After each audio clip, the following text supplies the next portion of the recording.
You're listening to the Loyalty Minute, the show that helps you build better customer loyalty and more valuable user engagement.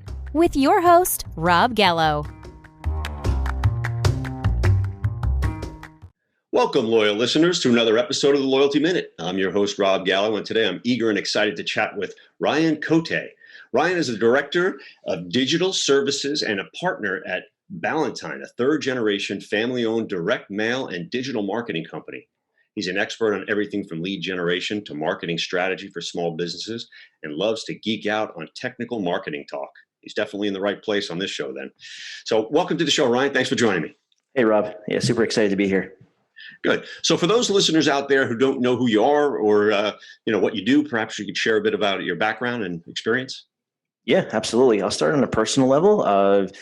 Live in New Jersey, 42 years old as we record this. Married, 3 daughters, with just a plethora of activities from soccer to dance to rock climbing to gymnastics. And working on number 4, yeah?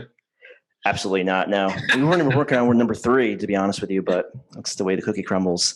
It keeps us busy. I'm very happy. On a professional level, work at Ballantine, started 17 years ago there. Started out doing marketing, and then we launched a digital division, which I spearheaded along with my other brother, Scott. And that's what I do now. We have the direct mail side and we have the digital marketing side. I spend all my time on the digital marketing side, doing sales, strategy, a little bit of everything. But yeah, I love it. That's what I do. So what does Ballantine do for those who don't know? Yeah, so we have two businesses. So we go back to the mid 60s, family owned. I'm third generation. So what we started off doing is print work, like brochures that you would print and ship to your office. And now we do direct mail. So we still print, but then we also now mail it, like the stuff you get in your mailbox, mostly for acquisition type work or fundraising. Mm-hmm. And then we have another division that's semi-new. It's a 55-year-old company, but the digital division is about 5 years old. And we do digital marketing in-house, SEO, paid search, content, social, a lot of work in the industrial space, like manufacturers and industrial, like B2B, those types of clients. That's what we really it's what we gravitate towards too. That's what we focus on in terms of getting new clients, like our own marketing. Mm-hmm. So yeah, direct mail and digital. Cool.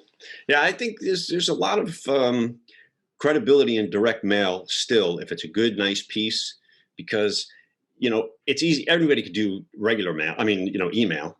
It's a low barrier to entry. But the direct mail, if it's a nice, creative, engaging piece of mail, it gets people's attention, and you have their captive audience too. They're not be able to click away because the mail is sitting in front of them. So that's one good thing. Anyway, so the first question that I normally ask, first, let me ask you, you're familiar with the show Jeopardy, right? I'm very familiar. I don't watch it, but I'm familiar with it. I can tell you what shows we do watch, but not Jeopardy. Okay.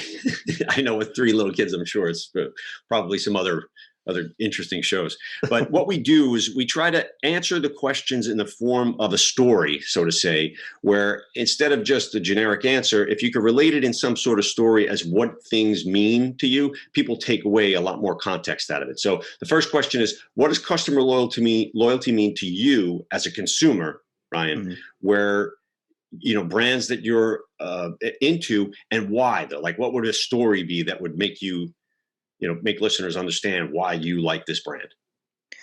I mean, the 2 brands that come to mind for me, at least the ones I'm loyal to, are Panera. I don't know if they have that in Florida. They probably do. Sure. Panera and Onnit. Have you heard of Onnit? They're a supplement company. No. Okay. So Panera, the reason there's a couple of reasons. It's like fast food, but fresh. And so I associate the brand with fresh, fast food. So I'm still getting that instant gratification, if you want to say that, if you want to call it that. And the food is quality, it's healthy. And I've also now adapted it, like every Saturday or Sunday, depending on the schedule of the sports and all that, we'll go there as a family, and we'll go get Panera. And so now it's been intertwined into like the family dynamic. The sandwiches are good, the salads and all of that. And so I just, when I think of Panera, I just think of quality, fast, and healthy, depending on what you choose, of course. Mm-hmm. On it, very similar. That's just for me. It's a supplement company, and I take their multivitamin, which is like it's it's actually 2 packs a day, day and night, but it's got all these multivitamins and supplements in it, and it just makes it easy for me to get what I think my body needs. And I associate that brand with like a cool hip. It's a cool hip brand with cutting edge products, supplements that I trust. And so the story there is that it's a habit now. Like I have my lunch and I have my 1 pack. I have my dinner and I have my night pack, and it's really now intertwined into my daily routine. Where if I forget to take the pack, I'm upset at myself. I'm upset at myself for some reason. So it's intertwined into my daily routines. So those are 2 brands that I really trust and like. So if there was another company that did exactly what Onnit does, would you consider moving? I don't think so, because they've got me emotionally now, where I believe in the product. I very, very, very rarely get sick. And I don't know if it's because of that, but in my head, it's sort of because of that, the supplements. And so I don't think I would change. I mean, I suppose something could pull me away, but it'd have to be something really different, because I believe in the product. My association with the brand is very, very high quality, and I believe in the products, and it's part of my daily routine now. Like, so you think about, because I intermittent fast. So lunch and dinner. So lunch, I have 1 pack, dinner, I have the night pack. So now it's intertwined into my daily habit, and that's even harder to break now. Yeah. So that's it. I mean, people are generally creatures of habit. And once you get started in something, it's hard to break that habit. And, positive or negative, that's just the way the human mind is wired. So let me ask you this. What kind of let's see if we can come up with a story that has happened to you that has either turned you onto a product or turned you off of a product or service or brand. You know what I mean? Yeah. Okay. Well, I mean, I could think of one. Does that have to be a big brand, or can it be a? Nope. Okay. We had work done on our house, and we did our normal thing where we looked through the Google reviews of trying to find a plumber, and we found one that had good reviews. They've been around for a long time, and he came to do the work, and we thought we were going to get him, and we got some guy that was just basically learning on the job and completely messed up the whole work. We had him come to the house to try to make it right, and it ended up just turning into an argument with him for a good 30 minutes. And it was and they were a pretty big brand in this area in terms of plumbing services, been around for a long time, a lot of good reviews. And I was just really taken back by that, that he wasn't willing to make it right and was very combative. And I don't know. It really turned me off. So I actually thought about, maybe I'm just too much of a nice person, but I thought about leaving a bad review, and I probably should have, but I ended up not, because as a fellow small business owner, I just kind of put myself in his shoes, and I was like, you know what, maybe it's not worth it. I'm not going to give back what he was giving to me. So I decided not to, but it turned me off, and I would never use them again. We found someone else, another brand, another plumbing company in the area, and they've been fantastic. And we've used them probably 6 or 7 times since then, and refer them like crazy. Yeah, that's good. So basically it comes down to service, the quality of it, I would say, yes. Right? The reason that you would be loyal to or disloyal to a particular brand or service is because of the way they treat you, right? It becomes emotional. So, oddly enough, on a side note, there's a guy down here who has a service. The name of his company is called Plumber Near Me. So because that's what you do. Everybody searches for a plumber near me. So he's got the name as Plumber Near Me, LLC, down here in West Palm Beach, Florida. He seems like a super nice guy. I didn't use him yet, but he was very helpful. But yeah, interesting. So let's turn the tables now, and let's put on the digital marketing hat. So, for the stuff that you do when you're at work, you're dealing with mainly B2B companies that are out to expand their business with either other companies or other consumers. So what are some of the issues that you have, at least in your business, of keeping a loyal customer? What are the pain points that you might come across that a customer stays with you or leaves you because of the service you provide? Yeah, that's a great question for our type of business, especially the digital marketing side, because it's all about expectations. The digital strategies, even though they happen quickly, it doesn't mean that the results happen quickly. And so for us, it's all about setting the expectations of here's what is probably going to happen. And if it doesn't work, here's what we're going to do. And so we've had to really learn to set the expectations during the sales process. And then also when they're a client as well. And also in the type of business that we're in, it's sort of like shiny object syndrome. First of all, there's thousands of agencies that do digital marketing, and a lot more than that if you include the whole world. And everyone's got their own way of doing it, their own like secret sauce per se. And there's also tools that you could spend like $50 a month or $100 a month to dissect a website, and you can uncover anything wrong with any website and then use that as your lead in to try to get them to change. And so that's, I think about like our typical client, if it's like a manufacturer or even a contractor, especially the contractors, they're just getting pounded with solicitations all the time. And so that's something we have to deal with. Do you want me to talk about how we deal with it? Yeah, like what's a particular story of where you had a customer or potential customer that was on the fence and you turned him over, but then kept him through at least meeting or exceeding his expectations and servicing his needs? Yeah, so we've got so for us it's communication. We have one contractor that we work with that we found out that they were thinking about leaving, and it's because he felt like we weren't communicating enough or visiting with him enough. Even though he just wasn't fully in the loop. Like we met with one person there, he wasn't fully in the loop, but it showed me how communication is so key to retaining clients, especially in our business. And so as a result of, it's like anything, you learn as you go through things and make mistakes. We've learned to now put processes in place where we're communicating with clients on a regular basis, every 2 weeks, having a phone call, doing quarterly strategy reviews, and just trying to really over communicate with the client, make sure that they know that we're thinking about them and that we are doing things for them, and just that constant reinforcement.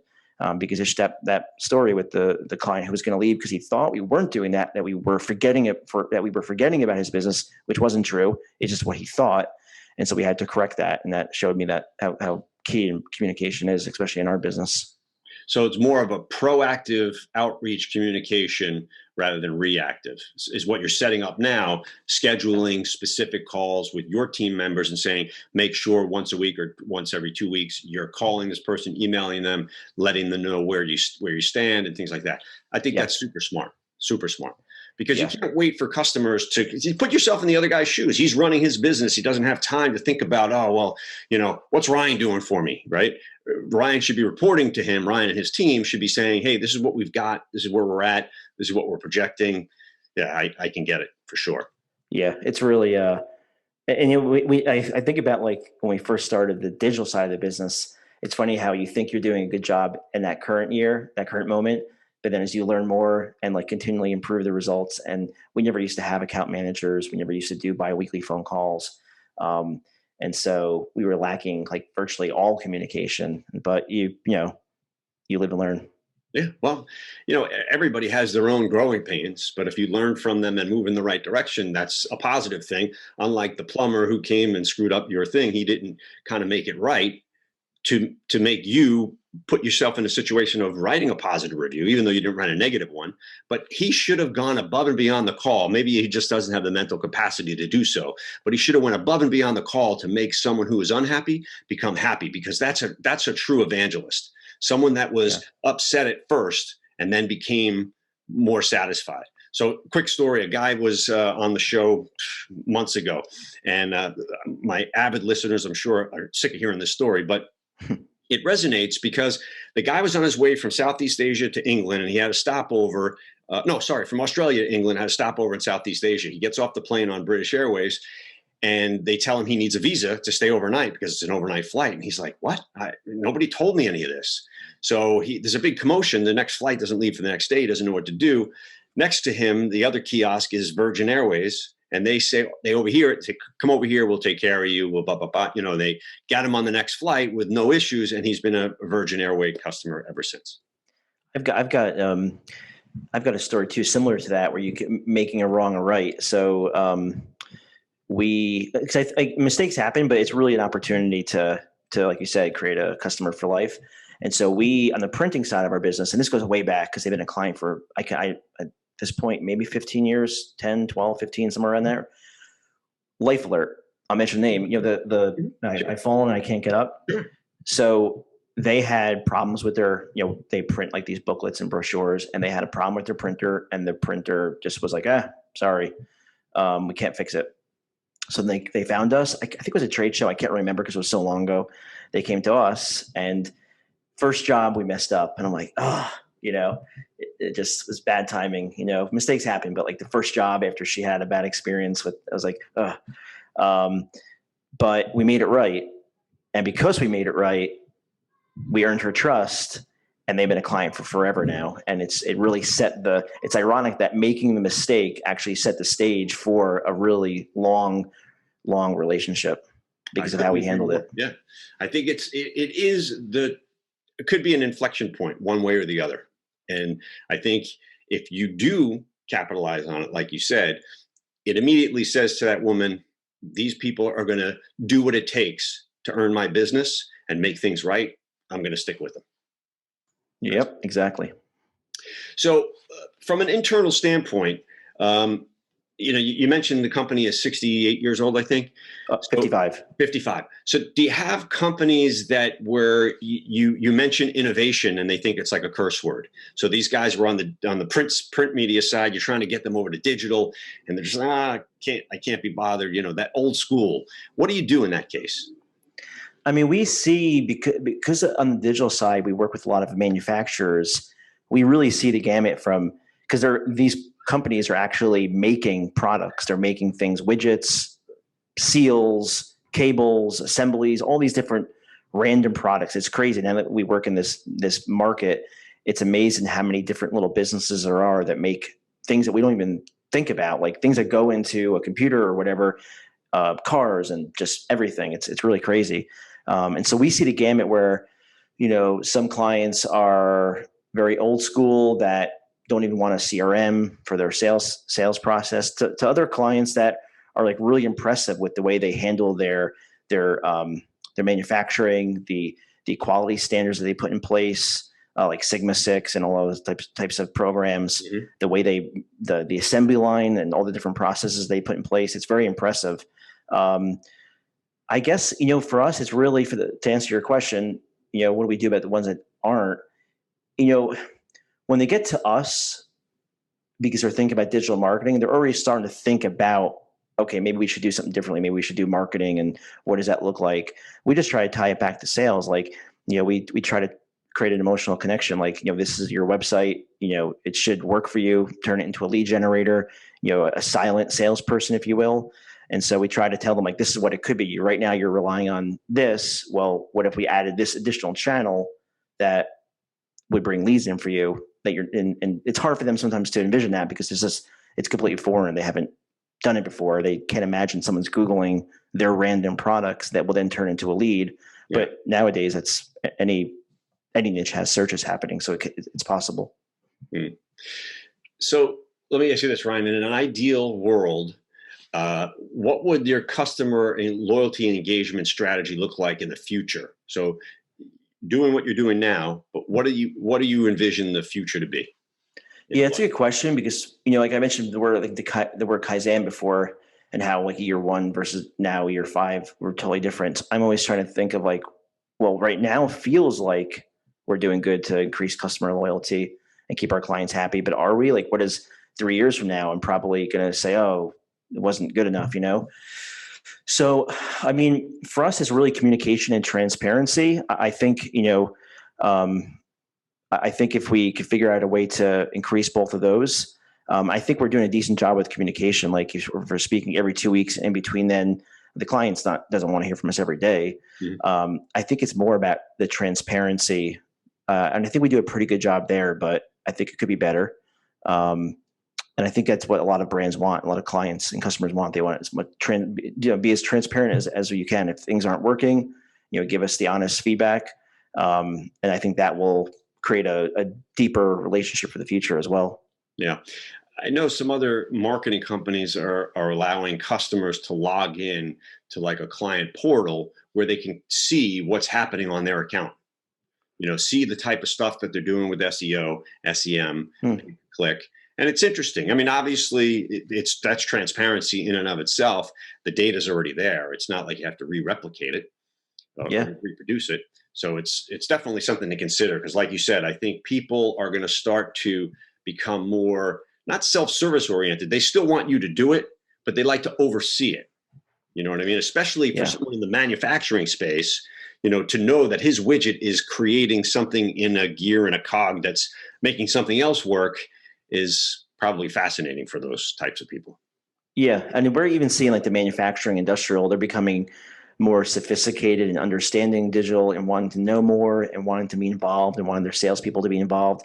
It makes me think that we need something where like our job is to generate leads, but if the leads don't turn into sales, then it doesn't really matter. And so like, what does that look like? Do we have to create a program that ties more directly into sales? So it's different ways to, I guess, slice the pie, but those are the thoughts that are on my mind. Well, A/B testing, and you can see in quasi real time how it's working. Each different type of marketing strategy and angle and channel, which ones produce the results that you're looking for at every level. The click through, the contact form page gets hit and someone fills it out, things like that.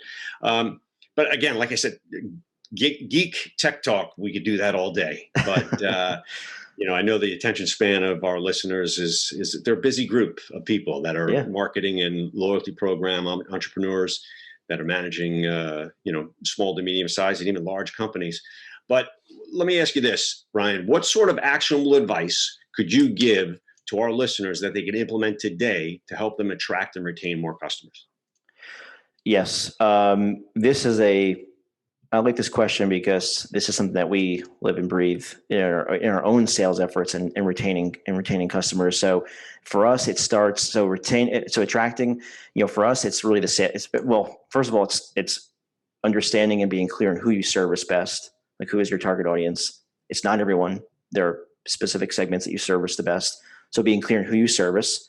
And then once you're clear on that, how are you going to get in front of them? And once you have their attention, how are you going to get them as a client? And so for us, we've used the word again, Kaizen, continuous improvement. We've done that for our own sales presentation. Like, okay, we're clear on who we speak to. We're clear on how we reach them.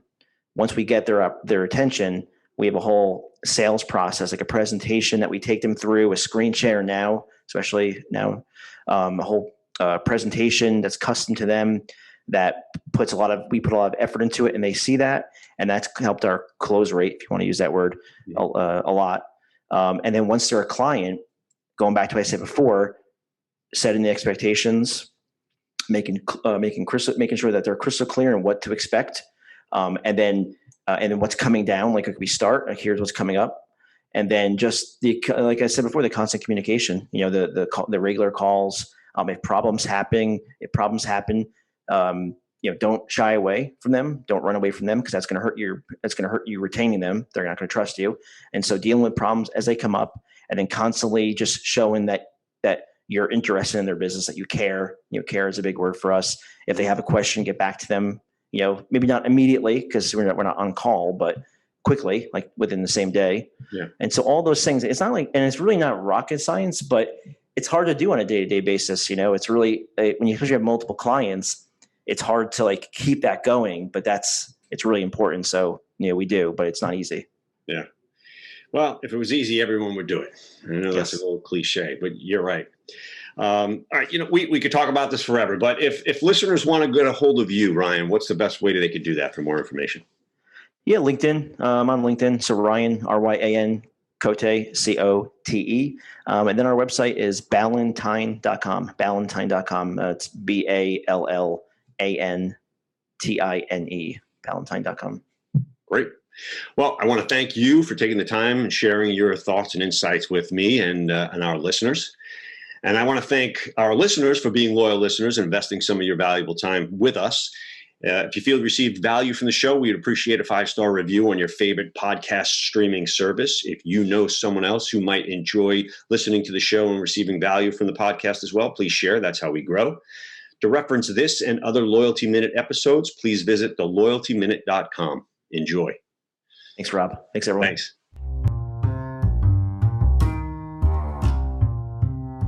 Thanks for listening. Be sure to tune in tomorrow for your next edition of the Loyalty Minute.